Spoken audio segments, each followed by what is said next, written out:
سنو سنو اے غافلو، جب زمین اندھیروں میں ڈوب گئی تھی، جب انسان نے اپنے خالق کو بھلا دیا تھا، جب سچ پریشان تھا اور جھوٹ تخت نشین تھا۔ یہ کیسا وقت ہے؟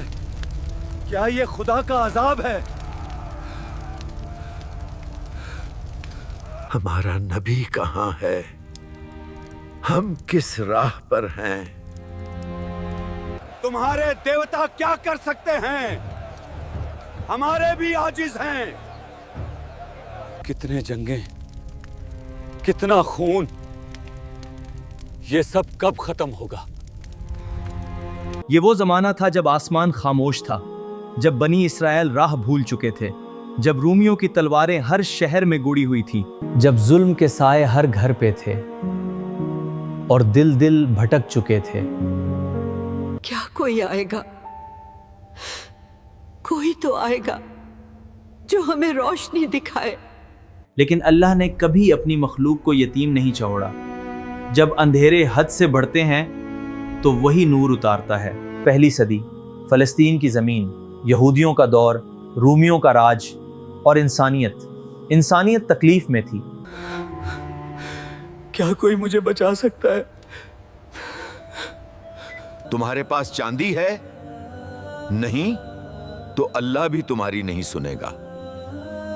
دین کو تجارت بنا دیا گیا تھا، عبادت گاہوں کو دکان بنا دیا گیا تھا، اور لوگ حیران تھے، بے وقت تھے، بے راہ تھے۔ ان بتوں کو سلام کر، یہی تمہیں رزق دیتے ہیں۔ لیکن ابا یہ تو پتھر ہیں۔ چپ، ایسی باتوں سے بھوک لگتی ہے۔ بچوں کو بھی سچ سے دور کر دیا گیا تھا، فطرت کو دبا دیا گیا تھا، لیکن اللہ کی نشانیاں آنے والی تھیں۔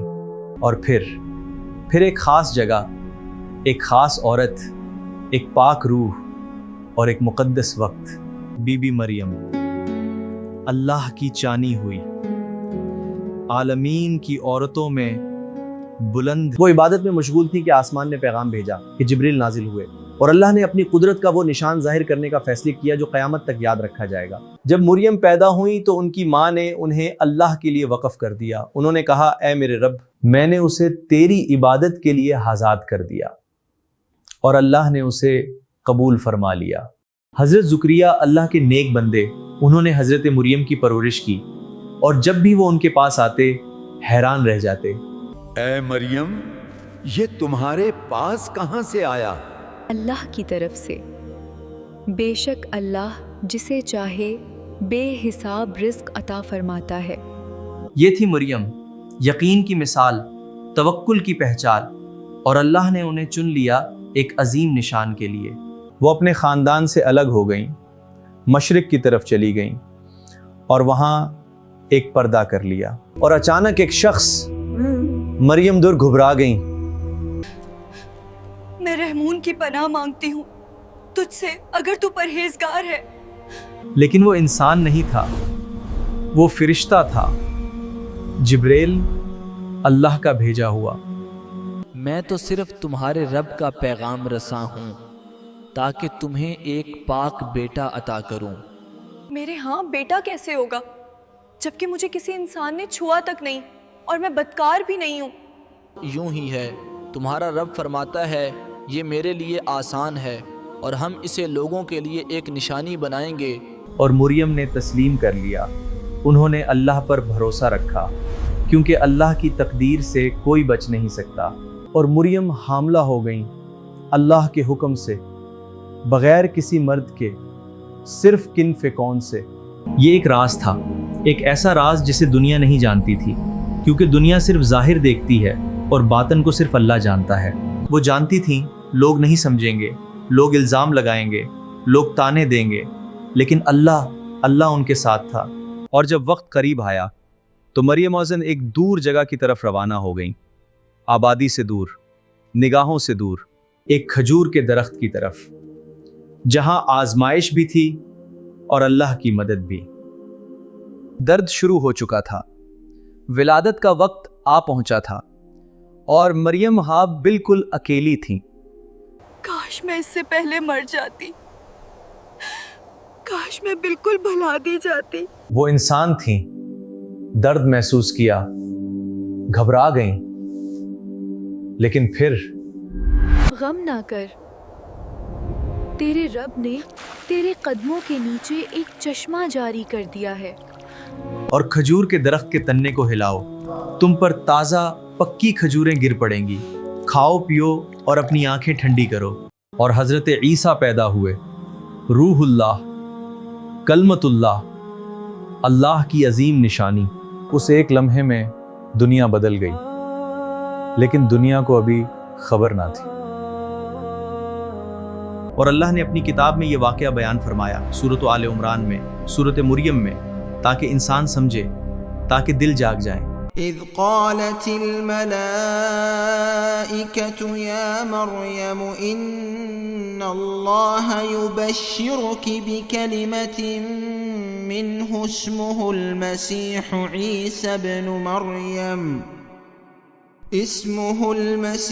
عيسى ابن مريم وجيها في الدنيا والآخرة ومن المقربين۔ جب فرشتوں نے مریم سے کہا، اے مریم، اللہ تمہیں اپنی طرف سے ایک کلمے کی خوشخبری دیتا ہے جس کا نام مسیح عیسی ابن مریم ہے، وہ جھولے میں بھی لوگوں سے بات کرے گا اور بڑی عمر میں بھی، اور وہ نیکوکاروں میں سے ہوگا۔ مریم نے عرض کیا، اے میرے رب، میرے ہاں بیٹا کیسے ہوگا جبکہ مجھے کسی انسان نے چھوا تک نہیں؟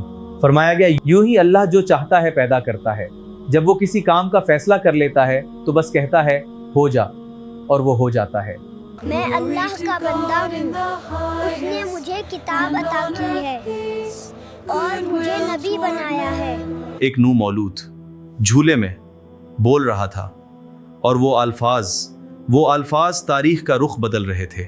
اور اس نے مجھے بابرکت بنایا ہے جہاں بھی میں رہوں، اور اس نے مجھے نماز اور زکوٰۃ کا حکم دیا ہے جب تک میں زندہ رہوں، اور مجھے اپنی ماں کے ساتھ نیکی کرنے والا بنایا، اور مجھے سرکش اور بدبخت نہیں بنایا۔ یہ اللہ کا معجزہ ہے، ہم نے خطا کی، مریم ہمیں معاف کر دو۔ اور یوں اللہ نے حضرت مریم کی عزت بحال کر دی، ان کی سچائی سب پر ظاہر ہو گئی، اور حضرت عیسیٰ کو اپنا کلمہ بنا کر دنیا کے سامنے پیش کر دیا۔ حضرت عیسیٰ بڑے ہوتے گئے، مگر وہ عام بچوں جیسے نہیں تھے۔ اللہ نے انہیں حکمت عطا کی تھی، فہم دی تھی، اور نبوت کا نور ان کے ساتھ تھا۔ وہ مہربانی کی مثال تھے، صبر کی پہچان تھے، اور لوگ انہیں دیکھتے اور حیران رہ جاتے۔ کیونکہ اللہ چاہتا ہے کہ ہم نیک ہوں، اور نیک ہونا مشکل نہیں ہوتا، بس دل کا صاف ہونا ضروری ہے۔ دنیا ہمیشہ نیکی کو قبول نہیں کرتی۔ کچھ لوگ عیسیٰ سے محبت کرتے تھے اور کچھ ان سے نفرت۔ اور جب حضرت عیسیٰ جوان ہوئے تو اللہ نے انہیں رسالت کا حکم دیا، بنی اسرائیل کی طرف بھیجا گیا تاکہ وہ انہیں سیدھا راستہ دکھائیں۔ میں تمہارے پاس تمہارے رب کی طرف سے نشانیاں لے کر آیا ہوں۔ میں تمہارے لیے مٹی سے پرندے کی صورت بناتا ہوں، پھر اس میں پھونک مارتا ہوں تو وہ اللہ کے حکم سے اڑنے لگتا ہے۔ یہ سب معجزات اللہ کی طرف سے تھے۔ حضرت عیسیٰ خود کچھ نہیں کرتے تھے، وہ صرف اللہ کے بندے تھے، طاقت اللہ کی تھی اور حکم بھی اسی کا تھا۔ اور یوں ٹکراؤ شروع ہو گیا، وہی پرانی کہانی، نبی آئے، کچھ ایمان لے آئے اور کچھ نے انکار کر دیا۔ یہ واقعی اللہ کے نبی ہیں، یہ جادوگر ہے، یہ ہمارے دین کو برباد کرنا چاہتا ہے۔ لیکن کچھ لوگ ایسے بھی تھے جو ایمان لے آئے، جنہیں حواریین کہا گیا، حضرت عیسیٰ کے ساتھی اور ان کے مددگار۔ ہم اللہ پر ایمان لاتے ہیں اور آپ پر بھی، اور ہم آپ کے مددگار ہیں۔ اللہ تمہیں بہترین اجر دے، تم سچے ہو۔ اور یوں یہ چھوٹی سی جماعت اللہ کا پیغام لے کر اٹھی، لیکن اندھیروں میں دشمن بھی تیار تھے۔ لیکن دنیا میں کچھ لوگ حضرت عیسیٰ کے بارے میں غلط عقیدے رکھتے ہیں۔ کچھ کہتے ہیں وہ اللہ کے بیٹے ہیں، معاذ اللہ۔ لیکن اللہ نے قرآن میں صاف فرما دیا، حضرت عیسیٰ اللہ کے بندے ہیں، رسول ہیں، لیکن بیٹے نہیں۔ اللہ ایک ہے، اس کا کوئی شریک نہیں، نہ کوئی باپ نہ کوئی بیٹا، نہ وہ پیدا ہوا نہ کسی نے اسے پیدا کیا، اور کوئی اس جیسا نہیں ہے۔ اور حضرت عیسیٰ خود یہ مانتے تھے، انہوں نے کبھی یہ دعویٰ نہیں کیا کہ وہ خدا ہیں۔ وہ ہمیشہ اللہ کی عبادت کرتے رہے، اللہ کو پکارتے رہے، اللہ کے آگے جھکتے رہے،